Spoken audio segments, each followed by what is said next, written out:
अगर आप चैनल पर नए हैं तो कृपया सब्सक्राइब जरूर करना और कहानी को शुरू से अंत तक देखना। गांव का नया दौर। एक समय की बात है। एक छोटे से गांव में रामनारायण नाम का एक किसान रहता था। उसकी 5 बेटे थे, मोहन, सोहन, रोहन, गोविंद और हरि। सभी बेटों की शादी हो चुकी थी और उनके पास अपनी अपनी पत्नियां थीं। रामनारायण के पास गांव में बहुत सारी जमीन थी, जिसे वह अपने बेटों के साथ मिलकर जोतता था। रामनारायण ने अपनी जिंदगी भर की कमाई और मेहनत से जमीन खरीदी थी। उसका सपना था कि उसके बेटे मिलजुल कर रहें और उसके बाद भी उसकी जमीन को संभालें।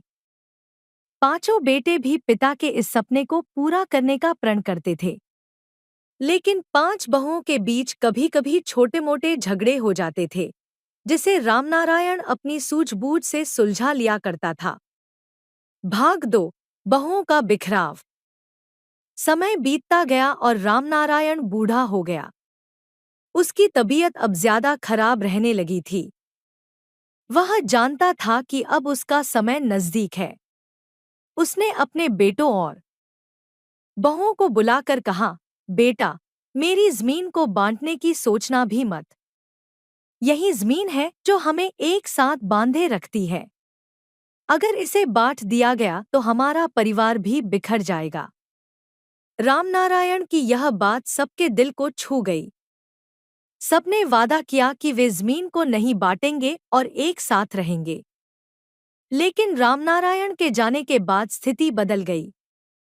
पांचों बहुएं आपस में छोटी छोटी बातों पर झगड़ने लगी और एक दूसरे से कटने लगी। भाग 3। बंटवारे की बात। एक दिन ऐसा आया जब मोहन की पत्नी सुमन ने कहा, अब इस झगड़े से तंग आ चुकी हूं। हमें जमीन का बंटवारा कर लेना चाहिए ताकि हर कोई अपनी अपनी जिम्मेदारी निभा सके। सोहन की पत्नी राधा भी सुमन की बात से सहमत हो गई। रोहन की पत्नी गीता, गोविंद की पत्नी सीमा और हरि की पत्नी पूजा भी धीरे धीरे इस विचार से सहमत हो गईं। उन्होंने अपने पतियों से इस बारे में बात की और आखिरकार पांचों भाइयों ने भी बंटवारे की सहमति दे दी। भाग 4। पुरानी बातें। लेकिन जैसे ही बंटवारे की बात उठी, रामनारायण की दी हुई सीख सबको याद आई। मोहन ने कहा, पिताजी ने हमेशा हमें एक साथ रहने की शिक्षा दी थी। क्या हम सच में उनकी इस अंतिम इच्छा को तोड़ सकते हैं? सोहन ने कहा, नहीं भाई, हमें सोच समझकर फैसला लेना होगा। अगर हमने जमीन का बंटवारा कर लिया तो पिताजी की आत्मा को शांति नहीं मिलेगी। सबने सोचा और एक दिन पंचायत बुलाने का निर्णय लिया। पंचायत में सबने अपनी अपनी बात रखी। बुजुर्गों ने समझाया कि जमीन का बंटवारा करना सही नहीं होगा। भाग 5। समर्पण और एकता।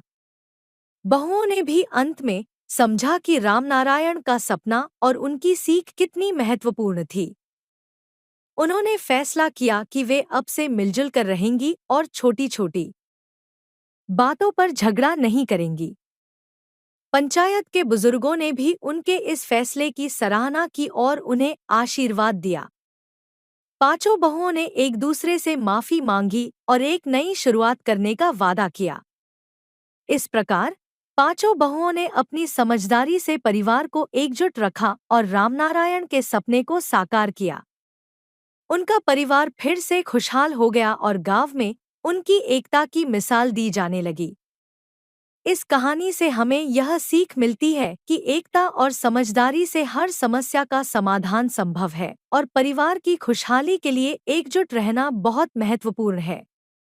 अगर आपको कहानी पसंद आई हो तो कृपया लाइक, शेयर और सब्सक्राइब करें।